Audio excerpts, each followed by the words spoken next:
guys, welcome back to my channel. It's Sophia. If this is your first time seeing my face, well, it shouldn't be your last, so hit the subscribe button down below and help me on my journey to 100 subscribers. Today we are talking about a subject very near and dear to my heart, and that is homeschooling. And before we get started on 5 things that the public education system doesn't want you to know about homeschooling, I do want to throw out a disclaimer, and that is that each state has individual laws regarding homeschooling, so I have linked to Zelda's website down below, which will give you a more comprehensive look at your state's laws. So let's get into it. The first thing is that homeschoolers get to choose their graduation year, and that gives you the flexibility, which homeschoolers love. That's one of the best things about homeschooling is the flexibility.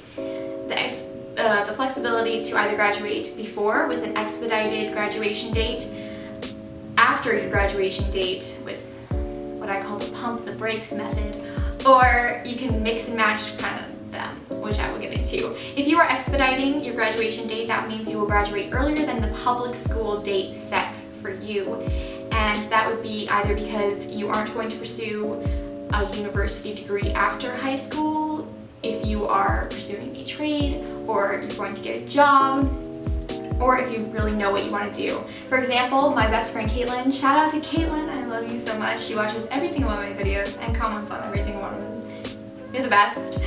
But Caitlin is 17 and she graduated this year. She graduated high school with an associate's degree and is now getting her starting her nursing program this summer and fall.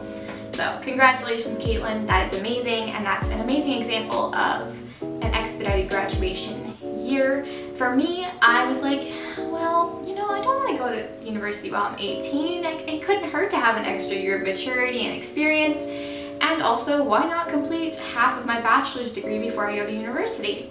So I chose the pump the brakes method, and I have loved it. Basically, I will be graduating 1 year after my public school graduation year, and then moving on to 2 years at university.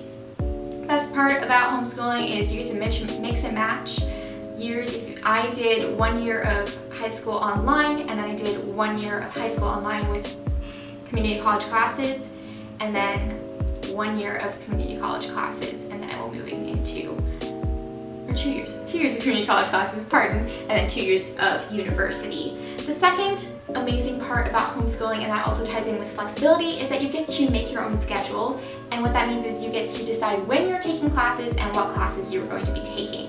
My family, we are obsessed with Disneyland. We went a lot when we were younger, and homeschooling gave us the flexibility to go to Disneyland, so we kind of planned our classes around that, but you could also plan your classes around traveling like we did, or a job. You can also front load your classes at the beginning of the year and then take the second part of the year off. That is most common for seniors.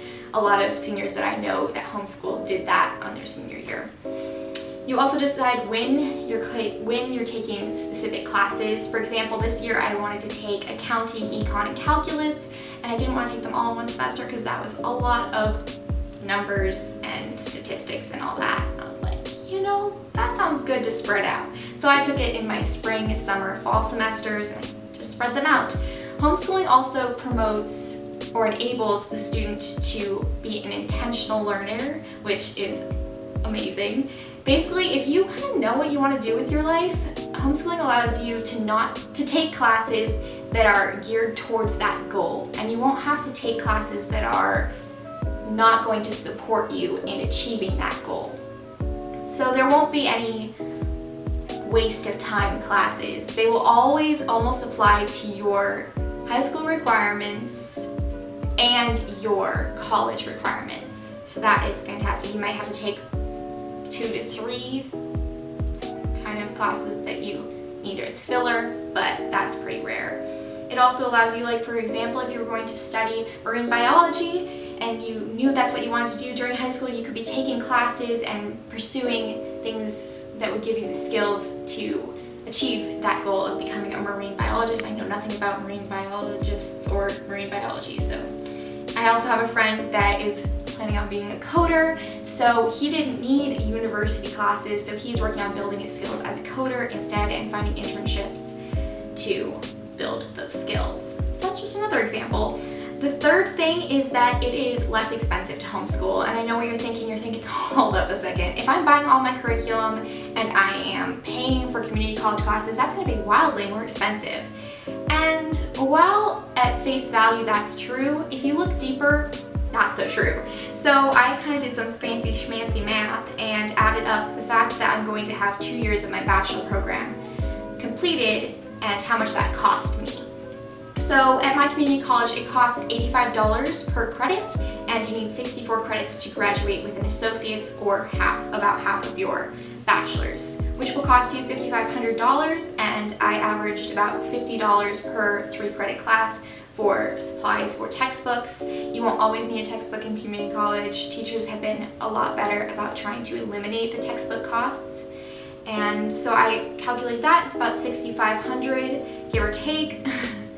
And compared to 2 years at university, $6,500 is wildly less expensive. So perhaps in your first 2 years of high school, you spent a few more dollars on, which I got online classes, which cost a lot of money, but in relation to university, probably not as much. It'll even itself out with the addition of financial aid, which you can pretty easily get at community colleges now, especially if you join the honors department or the societies. I know Caitlin joined this honors society, so there are those too, and they will give you scholarships.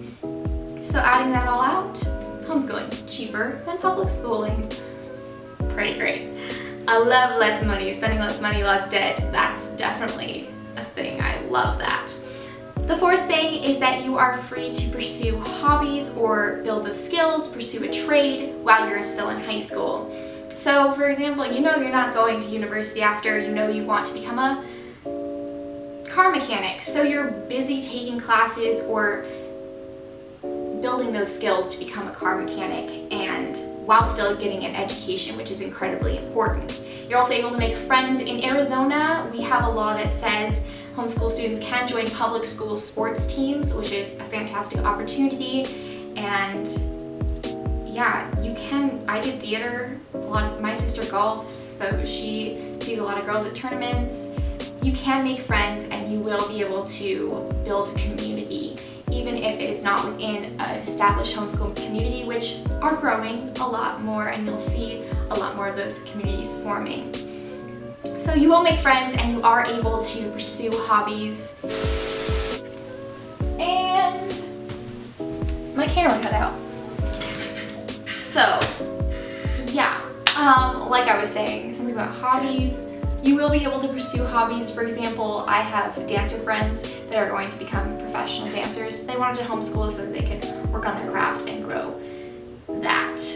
I think I was going to talk about friends after that. It's just, you will be able to make friends, you will have social interaction. It's kind of a homeschooling myth. The fifth thing, and the most important, is that you do get to do homeschooling in your pajamas if you want to. You don't have to, but you do get to do that even if you go to community college. If you show up in a onesie or pajamas, pretty much nobody's gonna bat an eye.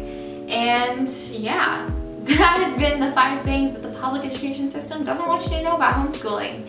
And I do want to go back because I forgot to mention this, and that's the fact that when I hesitated earlier about my 3 years of community or 2 years of community college, that was because originally I was not going to have half of my bachelor completed.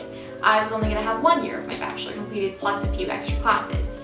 And I was going to take a gap year, but now because of COVID-19, I am at home, so I decided to take more classes and finish half of my bachelor's. So if you were going to mix in a gap year, that is a time to do that. And that is also one of the benefits of being able to set your own graduation date, because if I had taken a gap year from a public school, I would not have been able to get a scholarship, which I need. I need financial aid to be able to go to university. So that has been such a blessing, and one of the reasons I could have taken a gap year. I was going to take a gap year. Yeah. Anyways, if you guys have any further questions and you want to show some love in the comments below and say, hey, you should make more videos about homeschooling, then yeah, send those down there. Also consider subscribing again, and thank you so much for watching. Love you all.